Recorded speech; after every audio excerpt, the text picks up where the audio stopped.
I recently returned from a 3,200 mile adventure where we put in some hard road miles, some long stretches of dirt trail, had some fun on the beach, and got after it on some obstacles. And we're getting ready to set out again for another week to do it all over again. But before I do that, I need to take a close look at everything on the vehicle to make sure it's ready to go. And so I thought what I would do in this video is turn on the camera and just share with you the things that I look at before I head out on my adventures. Stay tuned.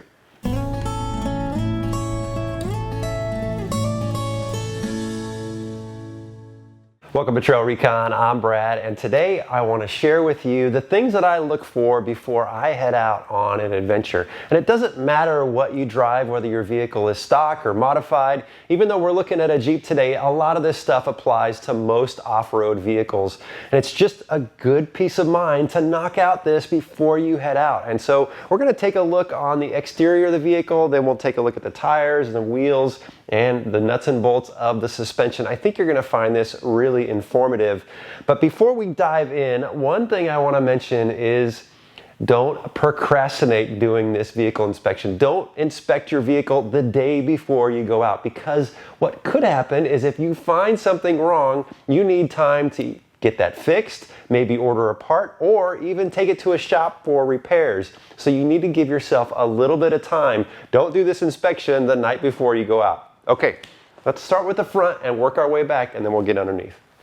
Now, the great thing about doing a vehicle inspection is you just get to know your vehicle so much better, and you get to know what normal looks like. So when something's wrong, you know what abnormal looks like and you can fix it. So getting in here and understanding your vehicle is super important.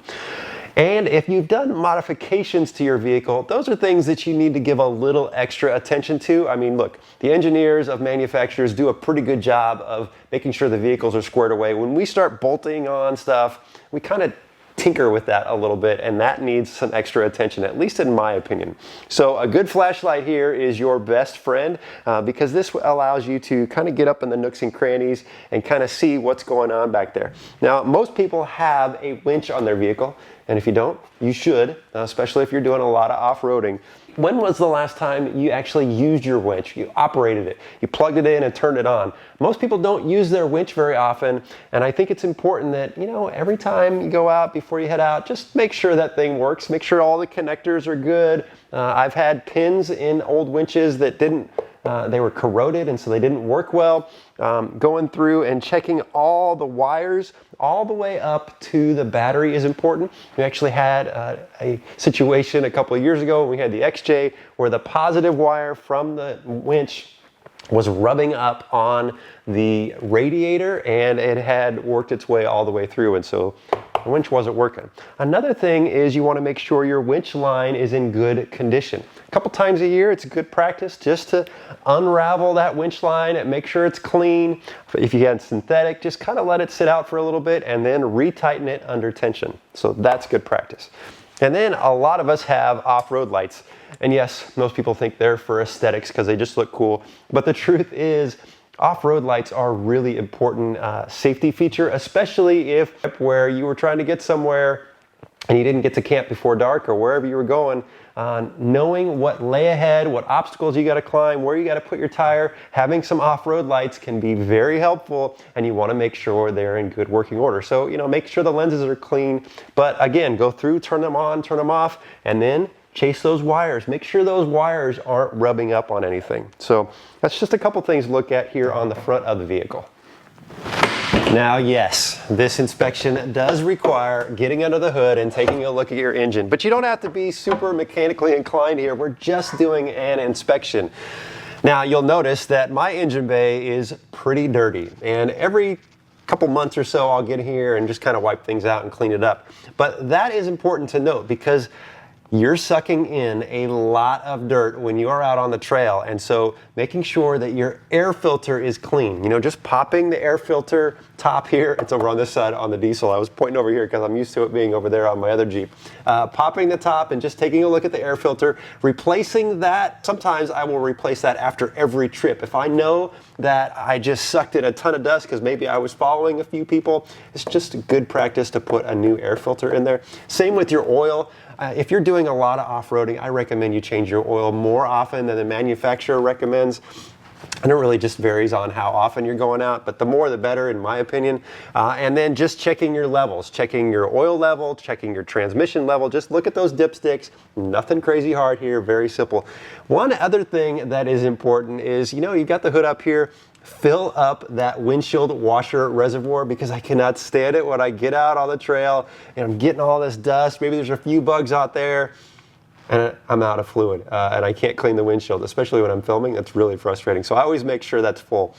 Check your coolant overflow, make sure that that's at the right level, and then take a good look at your battery. If you have an older vehicle and that battery's a little dated, you may want to check the date on the battery, maybe get a voltage meter and just make sure that that's where it should be. You want to make sure that your battery is in good working order, and then just get in here and take a good look around.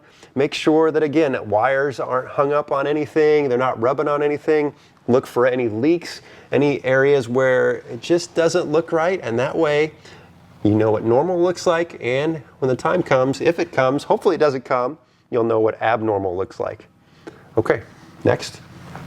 Now, having good communication when you're out on the trail is very important. And no, there's nothing wrong with running handhelds. I did that for years. But if you do have a hard-mounted radio system, whether that is a CB or GMRS or ham radio, now's a great time to turn it on and make sure it's working. The last thing you want to do is get out on the trail, get out with your buddies and realize, no, I can't communicate because my radio doesn't working. Take a look at your antenna mount. I have had an antenna mount, and this is a lesson learned from me, that came loose. It was shaking and it tore up the paint a little bit, kind of dented it. It was kind of a bummer. I wish I would have caught that sooner. Take a look at the cable that's running to your antenna all the way to your radio. Make sure that that's not rubbing up against any metal or anything that's going to break the connection in that. And just make sure your antenna is in good working order. So comms is super important. The other thing, while we're up here, let's talk about roof racks, because a lot of people have roof racks because it's a great tool. It allows you to store all kinds of stuff up there. You can add some accessory lights, put a rooftop tent, whatever your pleasure, but you need to make sure your roof rack, I gotta tell you, experience here guys, you gotta make sure that it's secure up there. And so I get up here, I'm not easy on my roof racks. I get up here and I shake it and I make sure that that thing is not vibrating around. I have had roof racks come loose while I was out on the trail, and that is a big, big bummer. I use blue Loctite on all my bolts that attach here, so I don't get in there and retorque them because I don't want to break that Loctite seal, but it's a good idea just to make sure that these are good to go. If there's any vibration here, it's a good time now to pull those bolts, clean them up, and re-Loctite them and check them. And then any accessories you have mounted here, you want to make sure those are secure as well. If you have a rooftop tent up there, or you're putting boxes and bags and storage stuff up there, you want to make sure that those are secured very well. The last thing you want to do is have those become a hazard and fly off your vehicle when you're heading down the road. It's not a good day.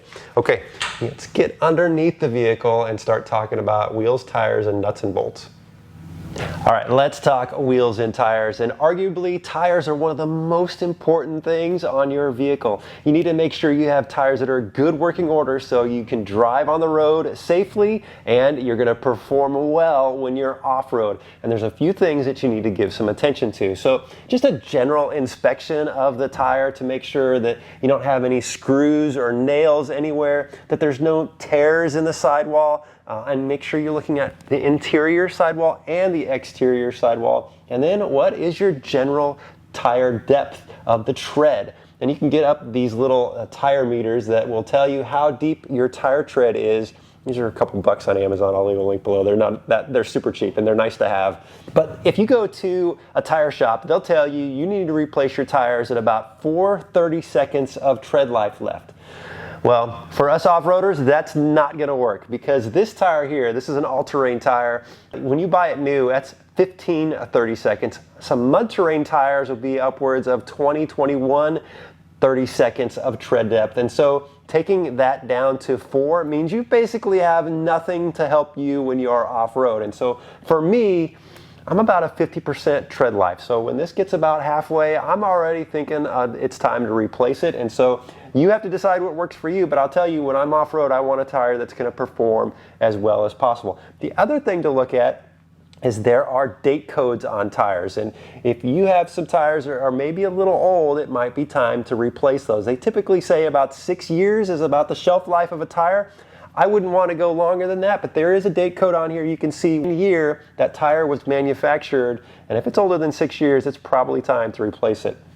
The other thing to do is take a good look at your rim on the inside and the outside. Make sure there's no cracks in the rim, and then now is a great time to get out the torque wrench and torque your lugs down to spec. You want to make sure that your lug nuts are good and tight.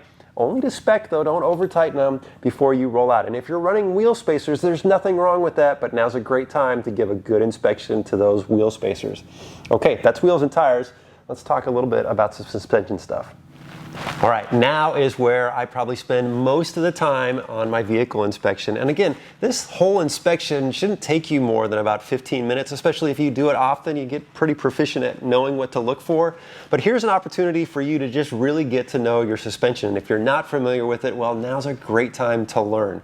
So what I'm going to do is, first thing is I'm going to take a look at my brake lines. Now, this is a lifted vehicle, which means I had to extend the brake lines a little bit. If you have the same situation, you want to take a good look at that. You want to make sure that those brake lines are routed properly. They're not rubbing up on anything. They're in good working order. Also take a look at the ABS line, because usually that can get pulled a little tight and might end up rubbing on something as well. And I'm assuming your brakes are in good working order, because if not, you shouldn't be driving your vehicle. And now I'm going to take a look at a lot of the suspension components. So I'm going to take a look at the shock. I'm going to check the shock bolt and re-torque that if necessary. So again, your good torque wrench. And here's where a good opportunity for a paint pen comes in handy. I haven't done it to this vehicle. I just realized that as I was doing this. But what I will do is when I torque down a bolt, whether it's a shock bolt or a control arm or whatever it might be, once I get it into that torque spec, I'm going to mark it from the frame to the bolt. And that way, if it comes loose, then I'll know that that bolt or nut moved. And so this is a good little tool to have. I'm going to check the control arms and make sure all those bolts are secured. Sway bar end link. This one right here actually broke. The bolt on it broke a few weeks back, and I had to replace that. So something to look out for. Those are pretty common. And tie rod, drag link, give those a good inspection and take a look at your tie rod ends. If you have greasable components, now's a great time to, if you haven't done it in a while, to throw some grease in there. Take a look at your drive shaft, make sure that that's in good working order. And again, if you have an aftermarket drive shaft, you may need to grease that as well. And then do yourself a favor and get a creeper and get underneath the vehicle and give a good look under there for any oil leaks in the engine area, any transmission fluid leaks, any coolant leaks, anything that doesn't look normal. And keep an eye out on any areas that you may have scuffed up while you're out on the trail. If there's an area that's kind of scratched up, if you've got some time, now's a good time to maybe sand that down, wire wheel it down a little bit, and throw some paint on there just to protect that metal. It's always a good practice. So get under there, get your flashlight, just give a good look around for a couple minutes and just torquing bolts as you go, making sure that they're all good to go. Now, if you have aftermarket stuff, torque specs may vary, so make sure you know what that torque spec is for those bolts. Again, you don't want to over tighten anything if you don't have to. The last thing I would say is give an inspection to your exhaust system all the way back. I have banged up my exhaust of my other Jeep pretty good to the point where it almost closed off. And so you'll start throwing engine codes, get decreased performance. If you have some banged up exhaust pipes, you need to get that fixed and sorted out pretty good. So, all right, that's what I recommend for taking a look underneath the vehicle. Okay, just a few more things on my inspection list that I want to mention that I don't want to forget about. And one is your differentials. Make sure that you have differential fluid in there and that you've done your regular maintenance, replacing that fluid as necessary. And if you've put aftermarket differential covers on there, which is a good idea because they're beefier, just make sure your bolts are good and tight so you have a good seal on there.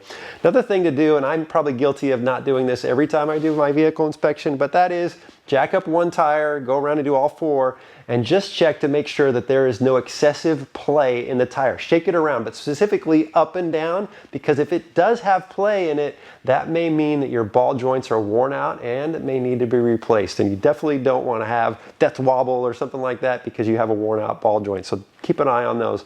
Another thing to look for is any rubbing. Do you have any rubbing in the wheel well, on the control arms, on the sway bar link from the tire? Because if your tire is too wide, you don't have the right offset on your wheel, you might get rubbing and you may need to make adjustments for that. The last thing you want to do is get hung up somewhere when you're in a trail. So just keep an eye out for those. And lastly, give a good inspection to your tire carrier. If you have like a Jeep, you want to make sure that if you're running oversized tires, that you've got a good reinforced tire carrier and that thing is nice and secure.